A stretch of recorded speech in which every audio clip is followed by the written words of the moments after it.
Okay, now let's take a look at the clip properties. This is where you'll find all the properties of the selected clip. You can adjust the settings of a particular clip in this area.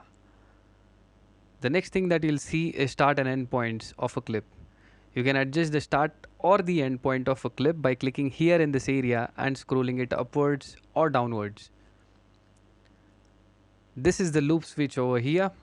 You can enable or disable the loop selection by simply clicking on this switch. Setting up a loop in a clip is easy. You can set the position and the length of the loop by clicking here in this area and scroll it upwards or downwards. Next is the signature. This is where the signature of the clip is displayed. You can adjust the signature if you want to. It will be set to the global signature that you have over here by default. In the next tab, the first switch that you have is the follow action switch. Follow action in the clips are different from the one in the arrangement window. You can enable or disable the follow action switch by simply clicking here. This is where the list of actions are. You can select either one of this according to your preferences. If you select stop from the drop down menu, then the clip will stop after playing it once. If you select play again, the clip will play again and again until it is stopped. If you select previous clip will be played. If you select next, the next clip will be played after playing this one. If you select first, it will play the first clip in the track. If you select last, it will play the last clip in the track. If you select any, it will play any clip within the track. If you select other, it will play any other clip in the track. If you select jump, it will skip a clip. You can set the number of clips you want to skip from this area over here. As you can see, you can set two different follow action settings at the same time and toggle between the two with the help of the crossfader located over here. Next is the link switch. When this link switch is enabled, follow action will be linked to the value selected here. It is set to 1x by default, and that means clips will play once before follow action takes over. You can change the values by clicking here and scrolling it upwards or downwards, just like this. You can unlink by clicking here on this switch and set the bars you want a particular clip to be played before follow action takes over.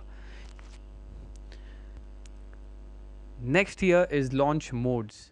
As you can see, there are several modes to select from: trigger, gate, toggle, repeat. So when it is set to trigger, clip will play when clips are triggered, and it will stop when you press the stop button over here. Next is gate. When it is set to gate, clip will play when you press on the play button and stop when released.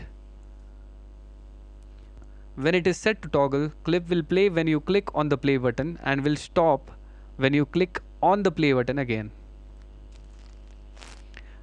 When it is set to repeat, clicking on the clip repetitively will play the clip according to the global quantization settings.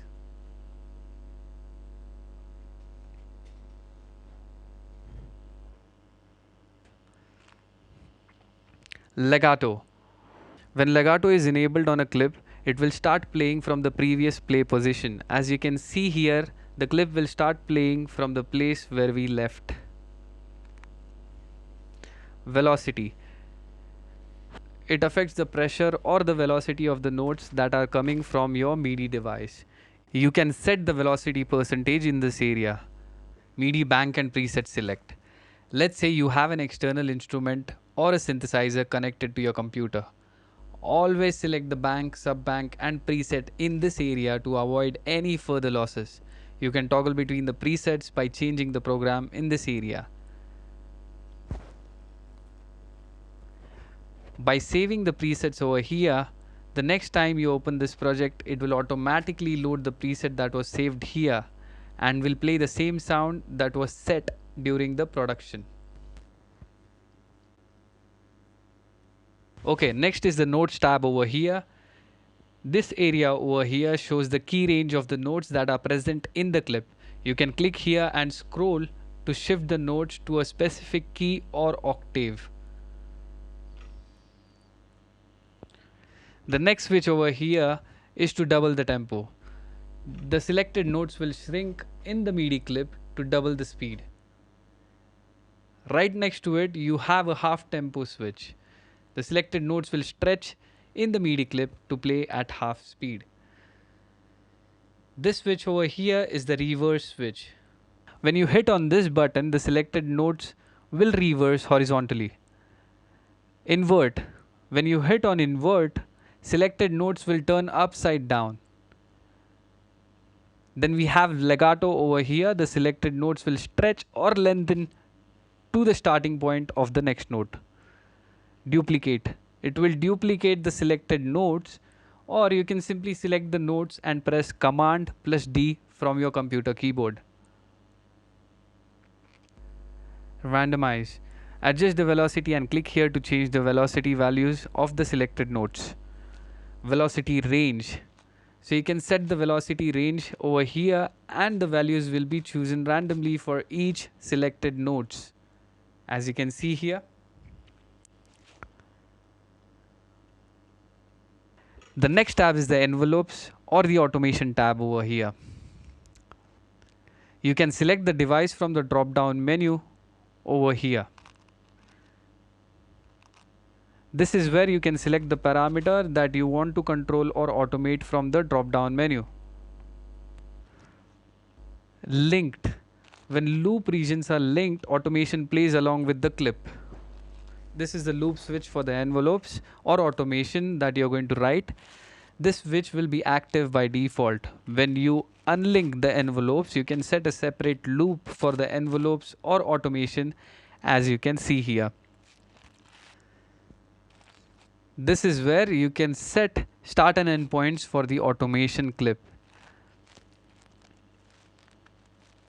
And this is where you can adjust the length of the loop. Next is the note expression tab. When this tab is selected, you can view and edit parameters like slide, pressure, aftertouch. This envelope will only be audible if you have an MPE capable instrument such as collision, electric, wavetable, simpler and sampler. Okay, that concludes everything. See you in the next tutorial.